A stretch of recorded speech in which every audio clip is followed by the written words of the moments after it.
मित्रों, श्री शक्ति एस्ट्रोलॉजी में आपका स्वागत है। आज मैं आपको बताऊंगा राहु काल साधन करना। आप लोग सभी जानते हैं कि राहु काल जो है हर किसी भी कार्य में, शुभ कार्य में बाधा डालता है, विघ्न डालता है। नहीं, राहु काल में कोई भी शुभ कार्य नहीं करना चाहिए। तो ये तो राहु काल आप लोग देखते हैं जो पंचांगों में दिए रहते हैं कि वो सप्तवार के दे दिया है और पूरे साल उसी का ही लोग प्रयोग करते हैं, लेकिन वो गलत चीज़ है। वो जो विधि बता गई, विधि तो बता दी उन्होंने कि ये राहु काल है, एक सिंपल सा दे दिया आप लोगों को कि ये राहु काल है। लेकिन ये वो जो तरीका, कभी दिन मान आप जानते हो, कभी दिन बड़ा होता है, कभी छोटा होता है, दिन छोटा है बड़ा है, तो एक टाइम नहीं हो सकता।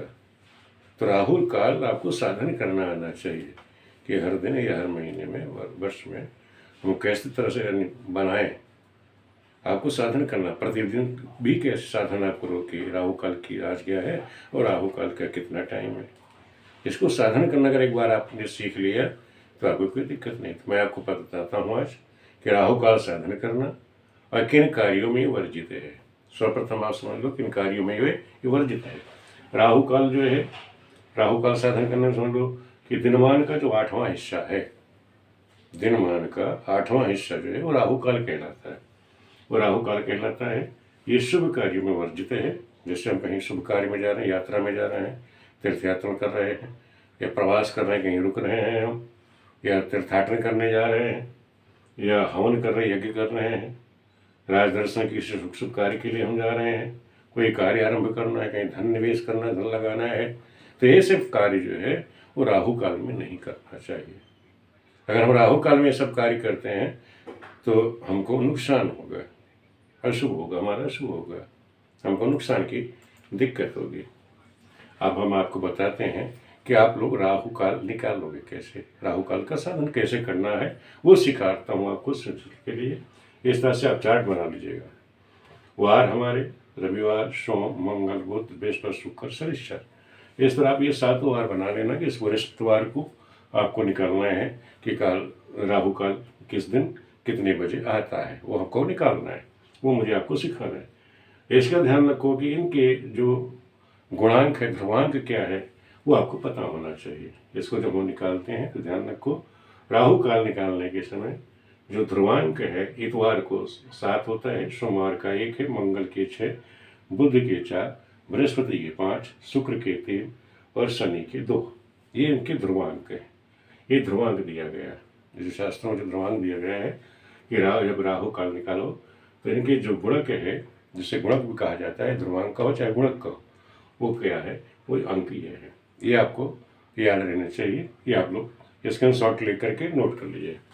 ये ध्रुवांक। अब हम क्या निकालना है, निकालना है कि दिनमान का 8वां हिस्सा राहु काल होता है।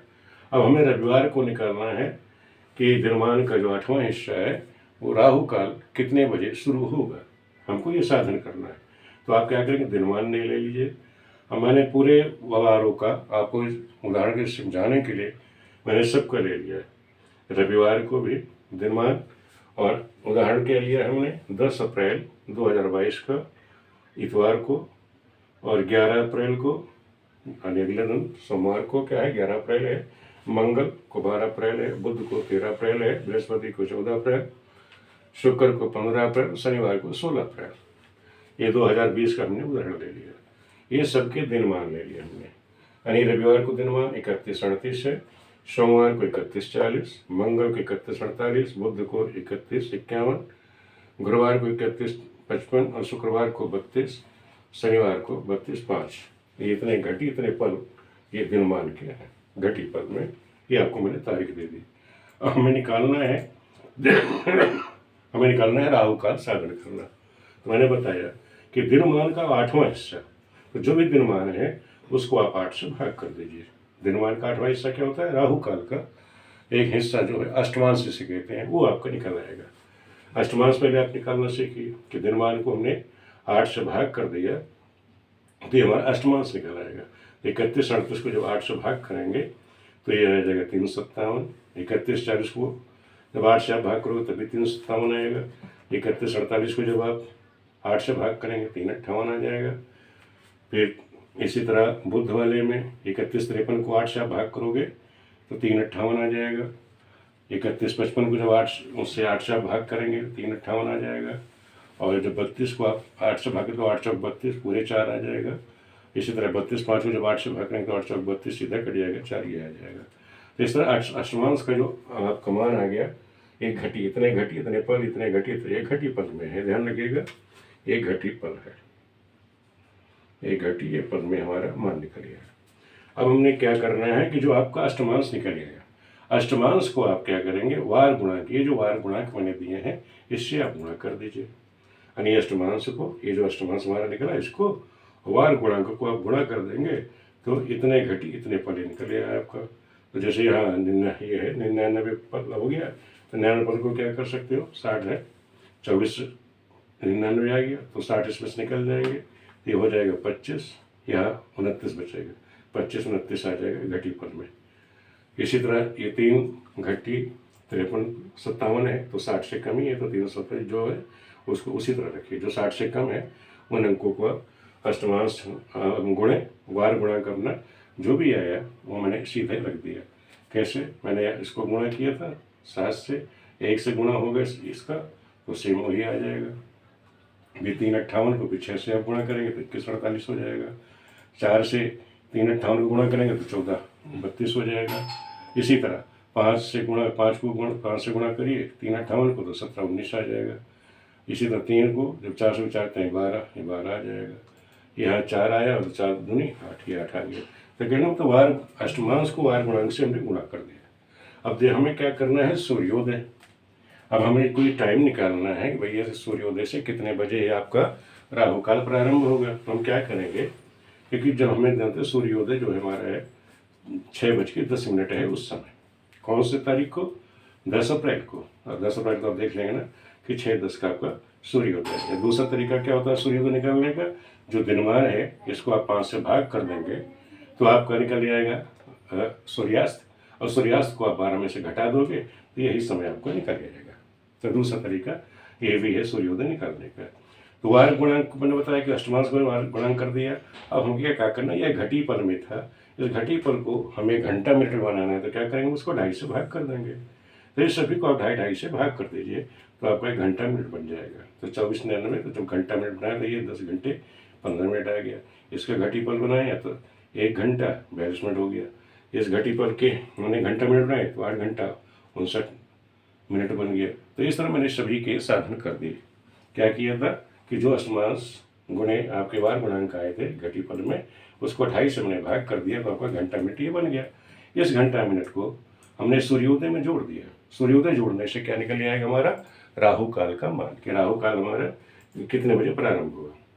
तो वार गुणांक को जब 2.5 से भाग किया तो 10-15 होता, और ये 6-16 तो 15 10 से 25 हो गए, 10 घंटे ये 6 घंटे 10 6 16 यानी 16-25 ये राहु काल।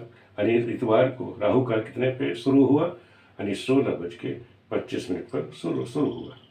और कितनी देर रहेगा, अब कितनी देर रहने के लिए क्या कर साधन करेंगे आप, कि ये जो आपका मान है एक दिन मान का हमारा मान कितना, ये 357, इसको आप ये घटी पल में है घंटा मिनट बनाएंगे तो इसको हम क्या करेंगे 2.5 से भाग कर देंगे। 2.5 से हम भाग करेंगे तो हमारा मान कितना निकल जाएगा 1:34। 157 का आप 2.5 से भाग करेंगे तो 1:34 आपका मान निकल जाएगा। तो ये राहु का समाप्ति काल निकल जाएगा कितना, 5-4-9, 3-2-5, 6-1-7 और 1 यानी 17-59। ये 17-59 क्या हो गया, ये समाप्ति काल। यानी 16:25 से राहु काल शुरू हुआ और 17-59 तक राहु काल रहा। किस तारीख को, 10 अप्रैल को। तो आपने ये निकाल दिया कि 10 अप्रैल को हमारा राहु काल कितने बजे शुरू हुआ कितने बजे समाप्त हुआ। इस तरह से हमको राहु काल निकालना है।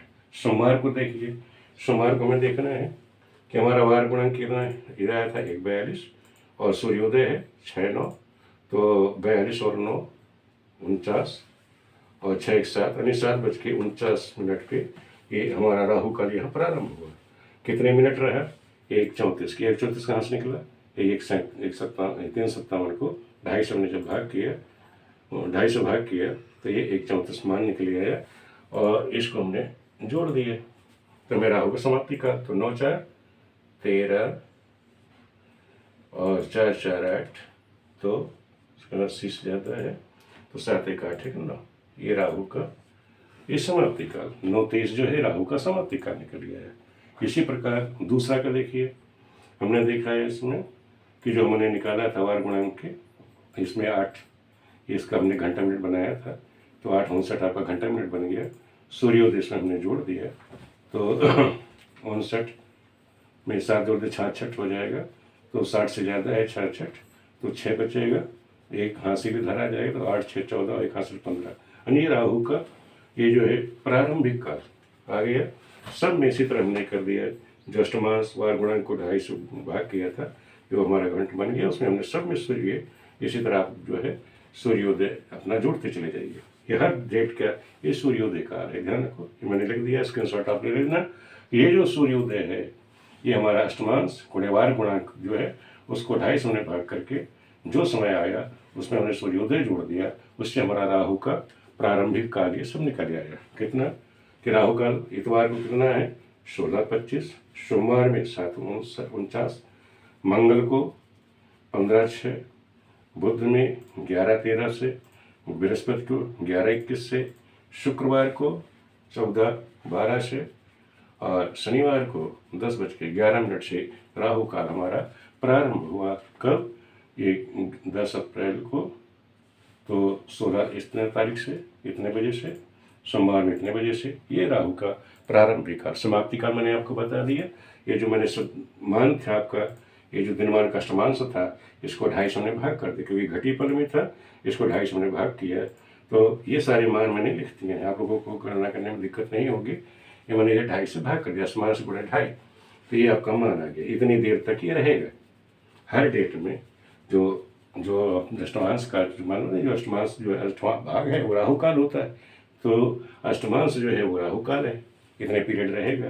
तो हर डेट का जो अष्टमांश निकला हुआ है उसको जब 2.5 से भाग करो तो आपको पता चल जाए कितनी देर वो राहु काल हमारा रहेगा।